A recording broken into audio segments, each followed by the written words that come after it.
10 ayat 8 akan mempresentasikan hasil dari kerja kelompok kami, yakni membahas tentang Kerajaan Sriwijaya. Sebelumnya izinkan kelompok kami memperkenalkan diri terlebih dahulu. Perkenalkan, nama saya Firmansyah. Nama saya Muhammad Fajar Sadikin. Nama saya Nisha Saputri. Nama saya Rizkwati. Baik, langsung saja kita bahas ke materi yang pertama, yaitu nama-nama kerajaan, sumber-sumber sejarah, dan juga letak geografis pada Kerajaan Sriwijaya.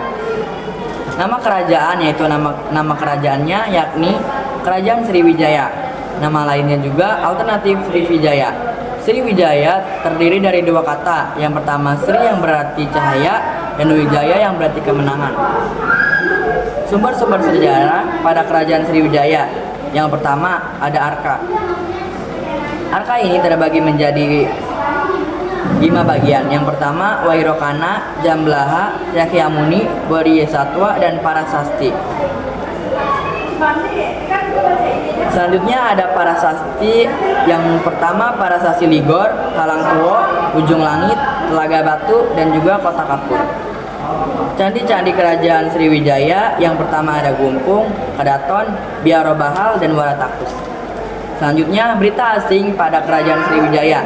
Yang pertama ada sumber dari Cina, sumber dari Arab, dan sumber dari India. Ada juga kesusastraan pada Kerajaan Sriwijaya. Kerajaan tersebut terbagi menjadi dua. Yang pertama secara tulisan dan yang kedua secara tidak tertulis.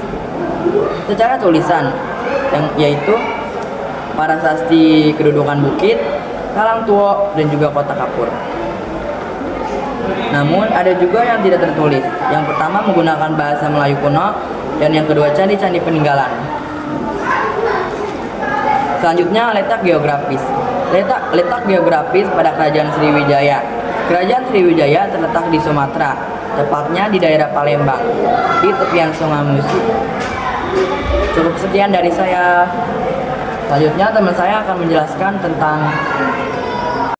Di sini saya akan membacakan nama-nama Raja Sriwijaya. Yang pertama ada Puntahyan Sriwijaya Mesa abad ke-7, dan yang kedua Samara Grawitra abad ke-8, dan yang ketiga Daharmitra abad ke-8, dan yang keempat Samara Tungga abad ke-9, dan yang kelima Balaputra Dewa abad ke-9, dan yang keenam Sriwijaya Maharaja abad ke-10.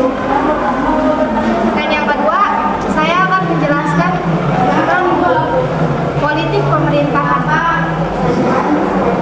Simbol Kerajaan Sriwijaya yaitu monarki.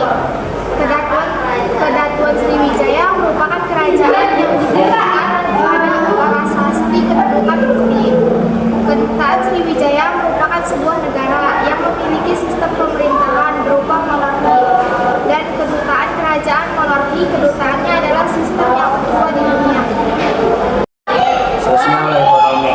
Perekonomian Kerajaan Sriwijaya sendiri tergolong stabil, sebab Kerajaan Sriwijaya mampu menguasai wilayah Selat Malaka yang menghubungkan para pedagang asal India serta Cina.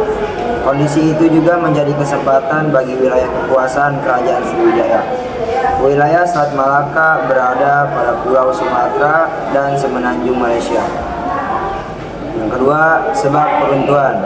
Peruntuhan Sriwijaya karena terjadinya peperangan karena adanya persaingan yang sangat sengit antara Kerajaan Sriwijaya dengan Kuala Mandala. Kedua kerajaan ini berjuang untuk memperebutkan kekuasaan pada bidang perdagangan dan pelayaran.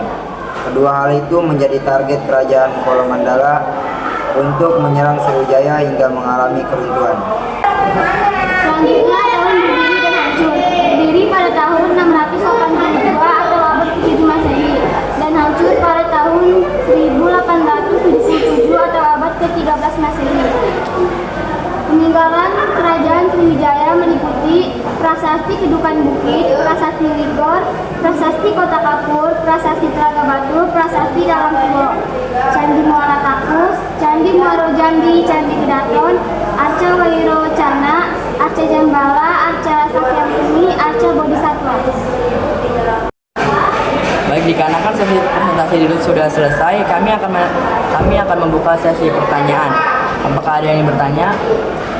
Saya ingin bertanya kepada Nesya, siapa pendiri kerajaan Sriwijaya?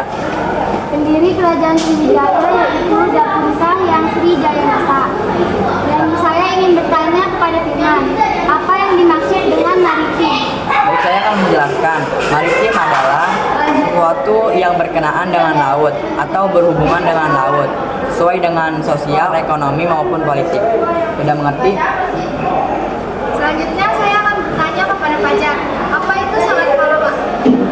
Selat Malaka adalah laut yang ada di antara dua pulau atau daratan. Selanjutnya, apakah ada yang ingin bertanya kembali? Selanjutnya saya ingin bertanya kepada Risma, apa yang dimaksud dengan monarki? Monarki adalah pimpinan yang dipimpin oleh raja. Selanjutnya saya ingin bertanya kepada Firman, abad ke-9 kerajaan Sriwijaya mengalami apa? Pada abad ke-9 Masehi, kerajaan Sriwijaya telah menguasai jalur perdagangan, yakni jalur perdagangan dari Asia Tenggara atau ASEAN. Saya akan bertanya kepada Nesya, jelaskan apa yang dimaksud dengan sumber dari Arab. Jadi sumber Arab itu orang Arab yang memasuki jalur perdagangan di Indonesia. Sekian dari kelompok kami, kurang lebihnya mohon maaf. Wassalamualaikum warahmatullahi wabarakatuh.